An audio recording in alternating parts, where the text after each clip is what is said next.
Welcome guys to another episode with the Doomed Hell. Today we're going to be talking about a very sad discussion. And it's a bit of what I do on the channel. It's kind of why I started this channel and kind of, as a perspective type thing, why I like making these videos and why I think buying used is kind of a necessity at this point in the computer market. Today we're going to take a look at the brand new 12th gen CPUs and what exactly they mean for the consumer market. So first let's take a look at a high-end computer that you might buy new today. And that will be probably an i7 based computer. You could probably go with AMD, but AMD doesn't have DDR5 compatibility yet, so you're left with 12th gen for now. A very nice CPU cooler, just so that you can keep that wattage down in terms of heat. Next is a relatively good Z690 motherboard in terms of what it gives you in specs and VRMs. And to be honest, Z690 motherboards don't have to be all that expensive. You know, we could go with something cheaper, but they do cut out a lot of kind of basic features if you don't go with something good. But say you go with a $300 one, that's no problem. In terms of VRMs, as some YouTubers have explained.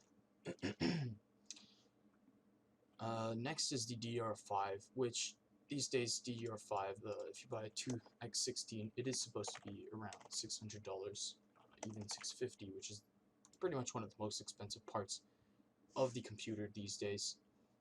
And that's just because DDR5 is new and things like that. Next is a very good SSD because we are in the high end. They're about $400 for a decent 2 terabyte. I have only 1 terabytes, but I also go on a budget and I don't really buy M.2s.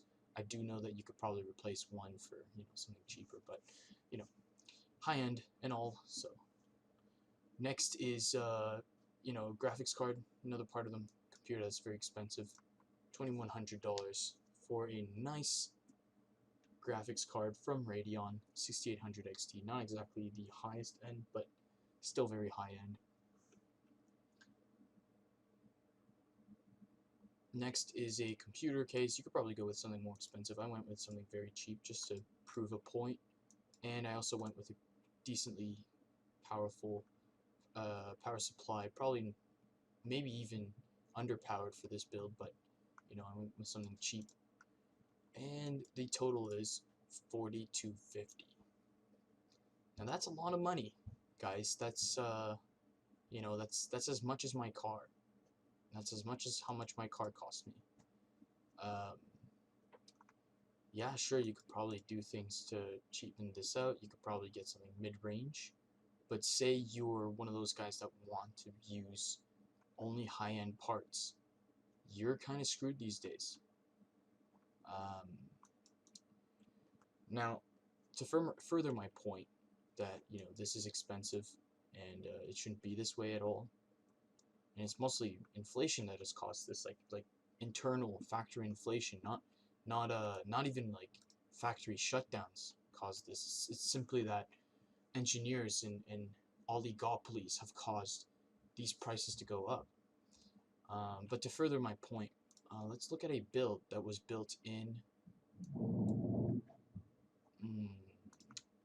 2013. This is very early 2013. This guy has some experience with computers, not necessarily the most experience, but some experience. It took him 3 months of research, which is a fair bit, but not too much. This is kind of your mid-cycle DDR3, right before DDR3 started getting very cheap. He does play regular games that I consider not super demanding, but fairly demanding. He plays Metro. Metro was like a huge game back then. And let's look at his specs. So he gets an FX A350, which is the budget high-end option back then. Notice that the wattage is similar. Okay, it's pretty much the same.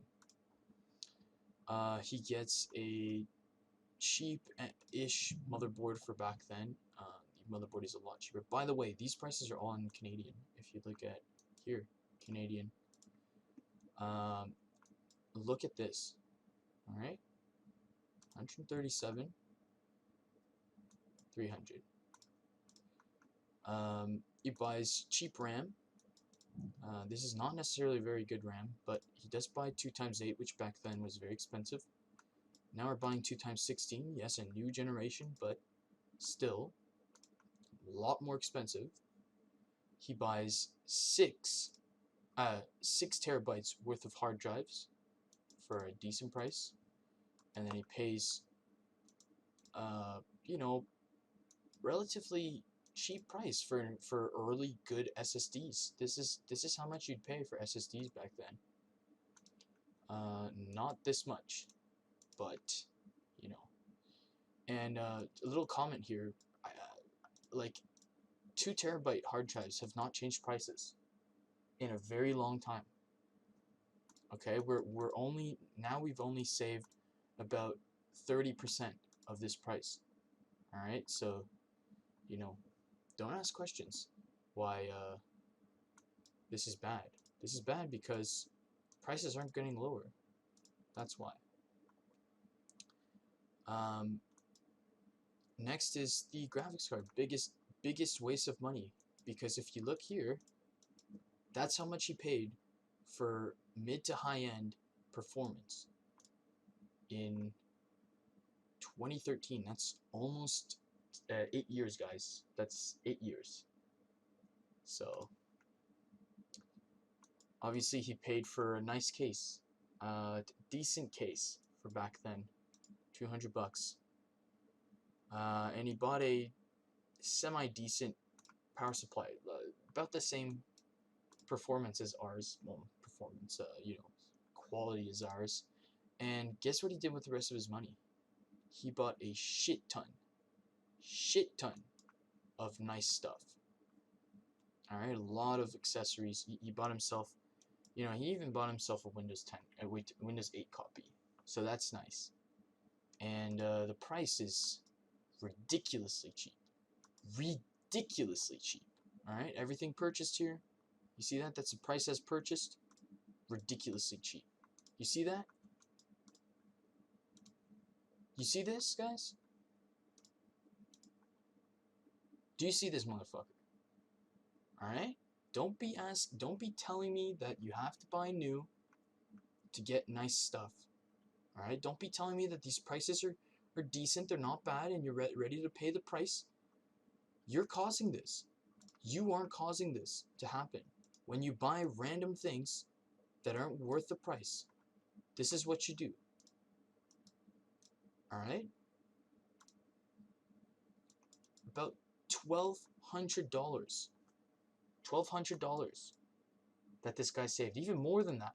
Almost $1,500 if you really consider it. If you cut out some of these accessories that you don't need. $1,500, guys. All right? Why do you think I, as a decent person, make these kinds of videos, these used videos, how to buy used? It's because I know that there was a time, I know for a fact, this is a fact, that there was a time that things were cheaper, that computers were cheaper specifically. All right, even with inflation, this is nowhere near this much. All right, there's no way the inflation increased by like 33% or more. No way. So that's what I have to say. And yeah, sure, he could have bought a much better motherboard. This is kind of a shitty one, you know, whatever. He could have bought a nicer motherboard. Even if this was highest end motherboards, which by the way back then they were only like $250. All right, that does not make up this much. Even if he bought like, you know, say he bought like 7970s, two 7970s, and he bought, you know, the best memory he could buy. You double all these things up, it's still nowhere near that. He would be, you know, $500 or $700 shy of this price. All right, that's a lot of money. That's like almost 3 months of insurance. That's a whole month of rent for a lot of people. Imagine that. So there you have it, guys. He played back then. That was high end, very high end. He bought himself a television with this setup. You know, he had a Wacom tablet that came with this. Bamboo tablet, actually. Much better. So, it's no wonder. So to finish this video, I just wanted to mention that yes, new gaming computers are more expensive than previously, and it doesn't really make sense to buy them most of the time. But if you are going to buy them, best to do is to wait for sales and wait for hardware companies to realize their actions. Yes, it can be a long process, but the truth is that you can always buy a cheap computer that'll run most of your games on the used market and still try to buy a new computer in a couple years time. So it's not like you have to choose new versus old. You can go old or used and wait a couple years and buy new hardware once it gets to a reasonable price. So knowing this, make sure you guys buy what you need and not what you want, okay? That is the difference between consumerism and utilitarianism. And you have to know that fine line in your life, because if you don't, you're going to be your whole life is going to be consumed by purchasing unwanted, unwarranted items which you're not going to use. And I think that's like to the very extreme philosophical standpoint of my videos, of my channel. That's basically what we're talking about. We're talking about making the right decisions for your budget in life, not just in video games, in life. Thank you guys. Hope you guys enjoyed this video. Have a good day.